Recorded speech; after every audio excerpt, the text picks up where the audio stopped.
Okay, good afternoon, everybody. Bobby Piton here, and I'm going to try a slightly different format, see how you guys like it. It should be a little, I guess you can say, novel. I don't think anybody else is really doing something like this, so I'll be the first one that I'm aware of that's going to discuss the biggest winner, the biggest loser in detail with regards to earnings today. Now, granted, these are companies that reported pre-market or some news came out, so it's not always earnings. It could be material type of information. And then I'll kind of briefly touch on some of the information, that's going on in the economy. So economic data as well. How you doing, Jules? Hi, Patrick. Good to see both of you. And so let's just jump right into it. Actually, there was a flash news story that came out. Cuomo has resigned. James Brown is dead. Actually, Mario Cuomo is resigning, I think, in 2 weeks. That's what it looks like, folks. So Mario, is it Mario? Is his name Mario? I don't even know. Or is that a different one? It's Andrew. I'm thinking about his dad. Isn't that his dad or something? Mario Cuomo? Anyways, I don't remember if that was his dad or not. But he is no longer going to be the governor of New York. Look at that. I guess it is a good day after all, Dave. You're absolutely right. Good day to all. It is a good day for New Yorkers that Cuomo is going to be resigning. So that's the first bit of news that came out today. Okay, so now let's just talk about some of this economic news real quick. And so let me share my screen here. Okay, so right now, it's a little weird that I don't have a whole lot of people chimed in. Only 4 people. It seems kind of low. Am I being blocked out there? Did you guys get a notification, Patrick? I can't tell if I'm being blocked or if if in fact I only have 4 people watching. That would be a first.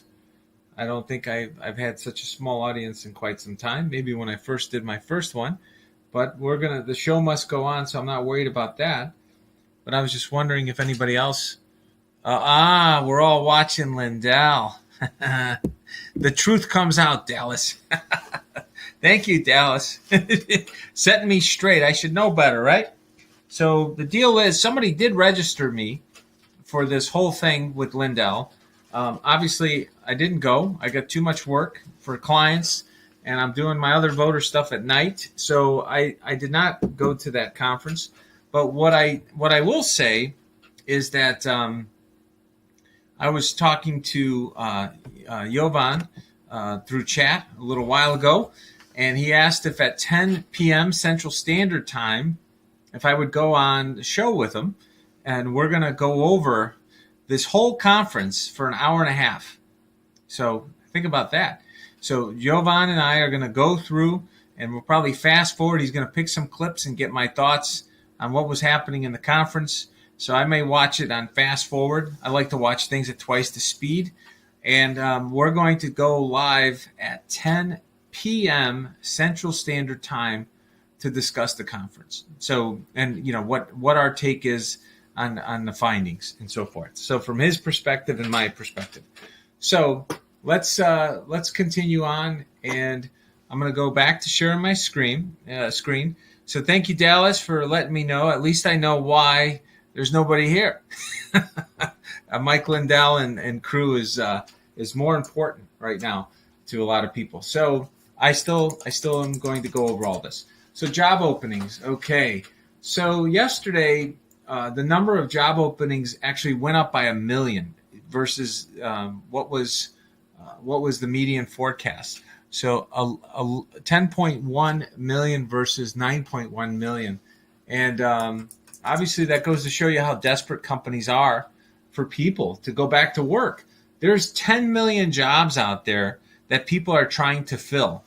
So when we hear that the unemployment rate is, I think it was 6% or so, and there's about 140, 150 million in the workforce, folks, there's enough jobs for everybody right now. You may not like the job that you have to take, but there's enough jobs for everybody.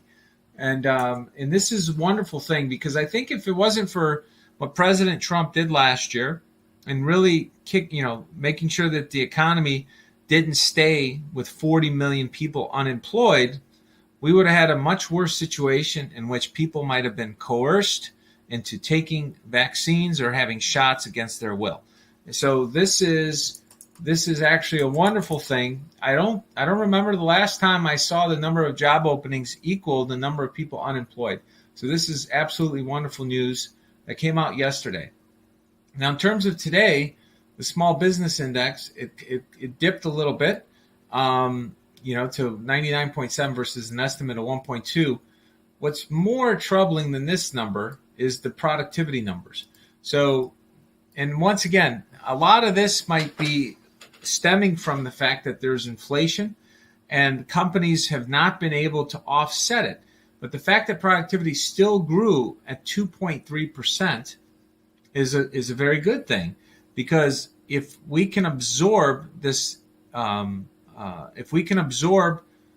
inflation through having people become more productive, it'll be less of a shock to the overall system. So 2.3, it's a little disappointing. In light of the inflation number, it might be crowding out some of that expected productivity gain that was supposed to be 3.2%. Now, unit labor costs also came in a little bit higher at 0.2. So you can see that is one of the things that came in a little higher. So between inflation and labor costs, which probably went up because of inflation, that's where we stand right now. So now what I'm going to do is I'm going to show you my sheet. Here are some companies that reported today, and we're going to kind of focus on the biggest winner, and then we're going to look at the biggest loser today. So you can see right here, there's something that's up 140%. Look at that. It's up 140% in one day. So I figure, you know what? Because these are earnings, I'm going to take a look, and we are going to say, and hold on one second. So we're going to do the biggest loser. We're going to do the biggest winner. I will do the biggest winner first, and then we're going to do the biggest company. And this is based on market cap here. So there's a $56 billion company that reported. So we're going to show that, and and we're going to go through the other stuff as well. Okay, so let me take a look here and go back to, let me see here. Okay, one second, folks. Let me go back to my thing here. And, okay, so this company that's up 142% is, let me see here. Well, the one that's down 54%, let's write that ticker down. That's going to be Kplt. Kplt is one ticker. Catapult Holdings. I've never heard of them before. The stock is down 55% today. It's a 2-for-1 sale, a little better than 2-for-1. And then the other one is over 50% off. Like you have to pay up to get that one. Where is it? Where's our max company that's up 140%? Here we go, right here. Okay, so this is Fulcrum Therapeutics, FULC. And keep in mind, folks, this is the first time I'm doing it this way, and we have a little bit of time because we got a small, intimate group here. It's like we're having a coffee together, and we're going over these 3 companies. And then if you guys like the format, it's actually good. You guys can tell me if you like it, if you don't like it, what I need to change. Obviously, I can run something to where these automatically, I'll have them ready before I start the broadcast. But where's our $56 billion company? I don't know. So there's one that's $56 billion here, and I'm not seeing it. Hold on a second. So maybe I just keep scrolling down and missing it. So here we go, right here. So that's Coinbase Global. Okay, so there you go. For all the people that are into crypto, you guys, we're going to talk about Coinbase Global, whatever that is. It sounds as though it's tied to crypto. So we will go to the SEC.gov, and then we're going to pull down. We'll pull down the biggest winner, or the biggest winner first. So that's going to be Fulcrum. And I said I'm going to do this on the fly, folks. And so reason why I'm doing it on the fly is I'd like people to better understand, what's making some of these companies fly, right? Do it on the fly so we can find out what makes companies fly. So Fulcrum Therapeutics, let me see here. We got a press release. So they had, there we go, reported positive interim results. I'm going to expand this, okay? Fulcrum Therapeutics, positive ongoing phase 1 results for sickle cell disease, proof of mechanism and proof of biology. And they're going to do people into phase 1 clinical trials starting in the 4th quarter of this year. Wow. They have enough cash till 2023. That's what they're telling you. They say, guys, we're not going to run out of money. It's super important for companies that are, in a startup phase, especially when they're trying to come up with ways to cure a disease, that they have enough money to pay everybody while they try to cure that disease. And if it doesn't happen, guess what? Then all those people are freed up to go work for another new startup that's trying to make these drugs. So Fulcrum reported the positive results. And then basically, let's see. Let's take a look. First of all, what I would do is I'm gonna be how many Americans are affected by sickle cell disease. So let's look at that real quick. Sickle cell disease in the U.S. and then we'll look at worldwide. Okay. So they say that 1 out of every 365 Americans of African descent have sickle cell. Wow, that is crazy. What percentage of the population? It's inherited and it affects 1 to 3 million Americans, or 8 to 10% of African Americans. Wow. So that's pretty wild. So then that's a big market. No wonder this stock is up 100% on that news. And then in the world, let's see how many people have it worldwide, and affects millions of people in the world. And statistics on sickle cell, because this is what we really want to know. If before you're buying something and you're wondering why the hell is the stock going up so much, we need to understand how big is the market if they actually figure this out. And then we could place odds on it. And sickle cell affects approximately 100,000 Americans. Now, this is interesting because the other thing was saying 8 to 10% of blacks. 100,000 is not 8 to 10% of blacks. That doesn't make any sense. So something on the other thing doesn't work. This is the CDC, but obviously it's important to know. If when we have a discrepancy like that, we need to figure out why, and maybe they discuss it in the filing. Once again, we're just kind of looking at, okay, what is going on with this thing? How many people might be impacted by this? But you can see that 1 out of every 16,300 Hispanic Americans have this, and then 1 in 13 are born with the sickle cell trait. So that's the 8 to 10%. They didn't say it very well. So 1 in 13 have the trait. 1 in 365 have the disease. It's a big difference. If you have the trait versus if you have the disease. Okay? So something important to think about. Okay, so at least we got that answer on that, but we don't have the global data.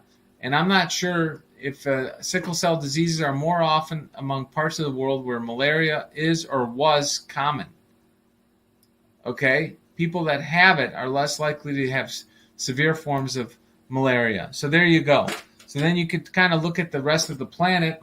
And then so if malaria is common in Africa, sickle cell disease in Africa would be what? Let me see. Sickle cell disease. How many people have sickle cell disease in Africa? This is a paper and medical paper. And wow, is that right? This is the map distribution of this gene in Africa. That is crazy.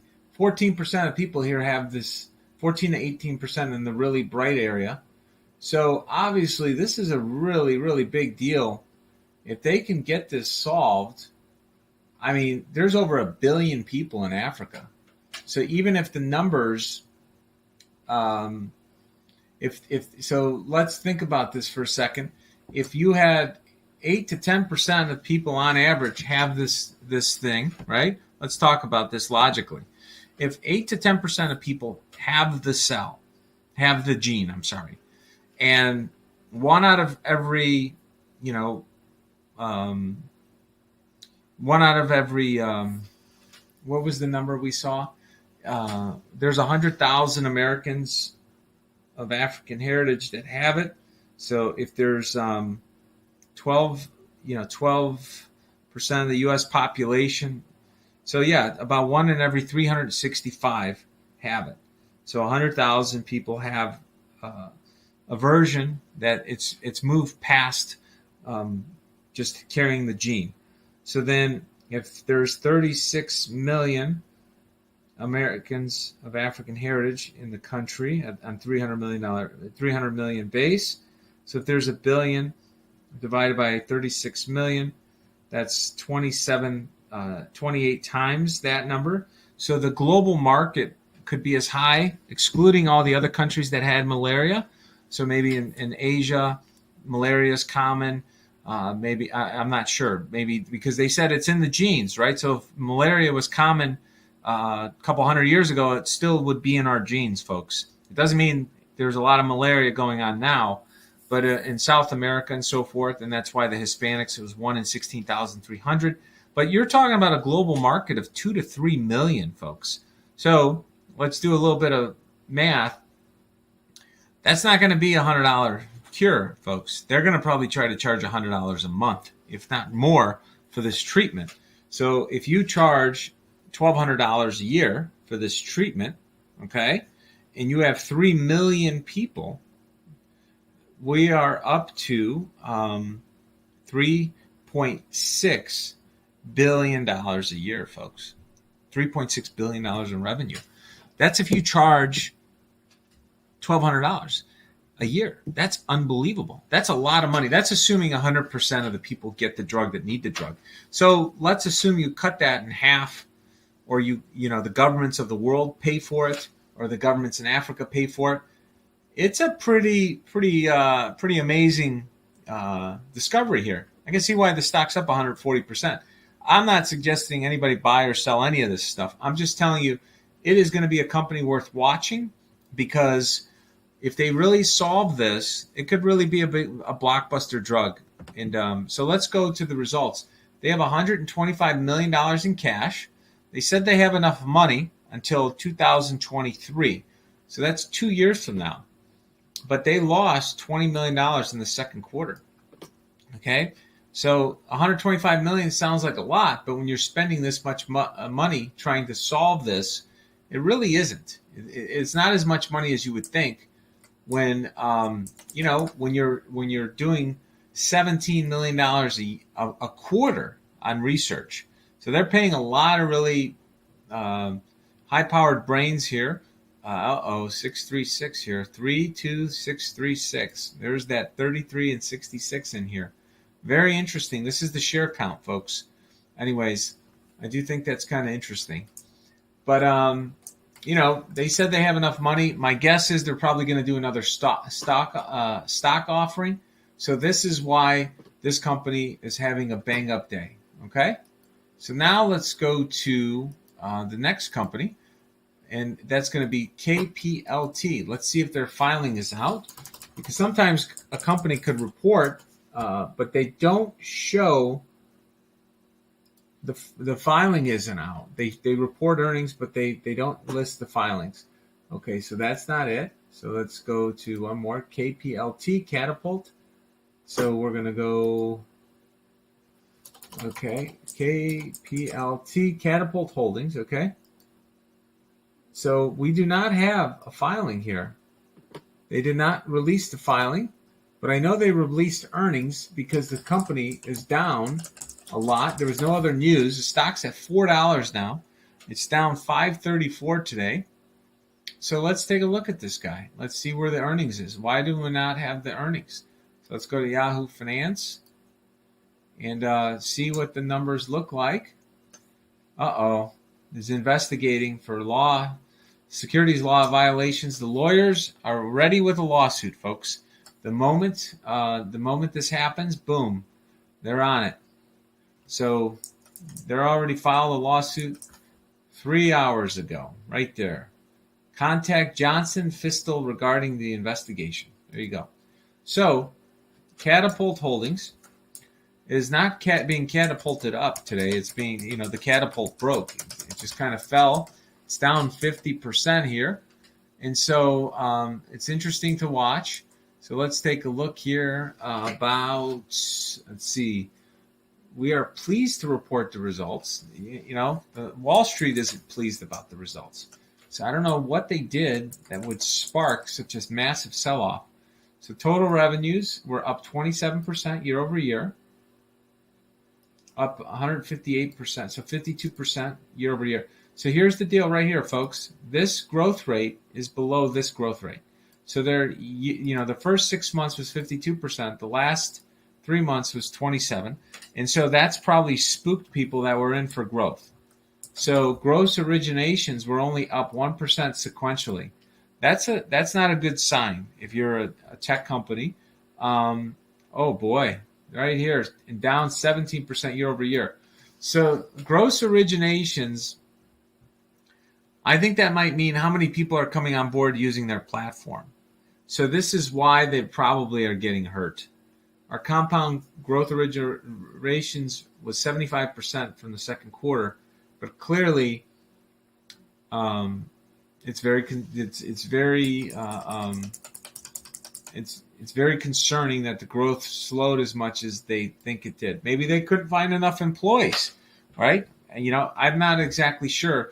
This is where you would have to listen to the conference call and find out. But they lost more money than expected, $8 million down from a $5 million loss. And so adjusted net income was $1.5 million. So they had $1.5 million of income, but they made $5 million last year. So that's a 70% decline. So this is what spooked everybody, folks. And then this is a really big problem right here. Holy cow. Adjusted EBITDA was down 65%. So 3.9 million versus 11.1. And, they're outpacing their cash generation from their core business couldn't offset how much they're saying they were spending. And then, they went public as well. So, folks, they made a lot of mistakes. I'm not sure I'm not sure why the decisions were made, right? But I'm telling you, on the surface, I totally understand why this stock is down. It's growing. Its growth slowed year over year. Its growth slowed sequentially, and their cash plummeted. And so I have no idea if this is a buy here. I don't know what this thing is worth. I don't know what their business plan is, but it's definitely, it's definitely a reaction that isn't out of line for what expectations might have been going into the earnings. So I don't know if we don't know if it's an over or under reaction long term. We'll find out later. So you can see that coin is the biggest one here. And this one was, I think, we saw $56 billion. So coin is a $56 billion company. Unbelievable, folks. They hand out billion-dollar companies like it's going out of style. So let me take a look here. So we're going to go to coin.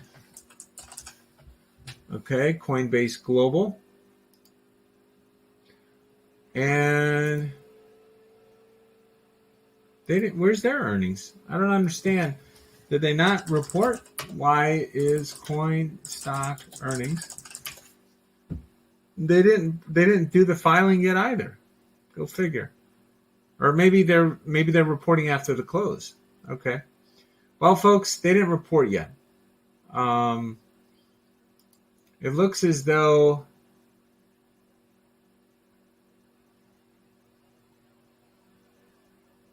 they didn't report. They're going to report after the close. So that's that, folks. I can't do Coinbase. So we did the biggest winner. We did the biggest loser on the day.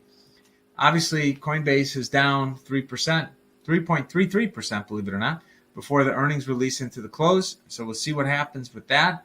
I hope you guys find that interesting. Maybe we'll do a pillow talk. No, I'm just joking around. We'll do a pillow evaluation if Mike Lindell ever goes public. But yeah, I do think it's kind of interesting. I'll see you guys at 8:30 if you're on for the greatest book ever written with me on the Bible. And then at 10 p.m. Central Standard Time, I will be on with that. And you guys are more than welcome to join that podcast. I think Jovan is going to send me a link to join his stream, and we'll discuss, what transpired today at the Lindell Symposium. So I hope you guys have a wonderful afternoon. Thank you for chiming in, and I hope you were able to watch Mike speaking too while Bobby was on. So at least I know what happened to the audience. It just kind of disappeared on me. So anyways, God bless you all, and I will see you later. Thank you.